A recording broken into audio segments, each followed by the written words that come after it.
December 1st, 2022, approximately 4:45 a.m. All the street cats were fed, accounted for, and given fresh food and fresh water. I should have brought more food, but everybody did get a bite to eat. It's that time of year again, December. This is the time of year, personally, I put on Holocene by Bon Iver and go over the path that led me here. I go back 20 or 25 years sometimes, and I remember where I was and what I was doing at the end of each calendar year. 10 years ago, for instance, I had just moved into a room with my brother in a house out in the country in Vancouver, Washington, miles away from the closest store. It was my brother's idea, and a horrible one at that.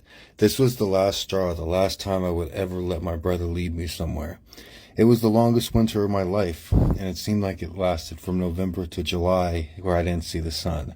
I had previously been working for a political company across the Columbia River in Portland, Oregon, and I used the money that I made from that job to pay for this room out in the country in Vantucky. My gut was telling me it was a bad idea, but my fraternal twin brother said otherwise. I should have listened to my gut, because some of the worst people I'd ever met in my entire life were in this godforsaken house. The house was run by the epitome of evil in the form of a 60-something-year-old devil woman whose every other word was the C word. She was a doppelganger to the old lady in the movie Goonies, and her 18-year-old son could have doubled as the guy from Goonies who says, "Baby Ruth?" Her 18-year-old son had this evil incel kid with a little dog who lived down the street who he was best friends with, but then there was also this decent kid who sometimes hanged out with him. This was during the 2012 presidential election. I was talking to the country kid, the nice one. I told him I was voting for Barack Obama, and he said, "Obama wasn't even born in the United States." And then I told him, yes, he was. He was born in Hawaii. And the kid says, okay, maybe he was born in Hawaii, but Hawaii probably wasn't even a state yet. No, I said. I'm pretty sure they checked that information first.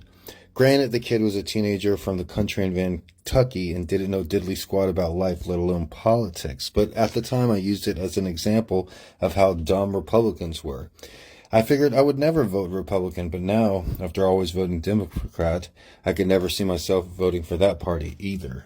I believe it was Winston Churchill who said, "If you are young and not a liberal, then you don't have a heart. And if you are old and not a conservative, then you don't have a head."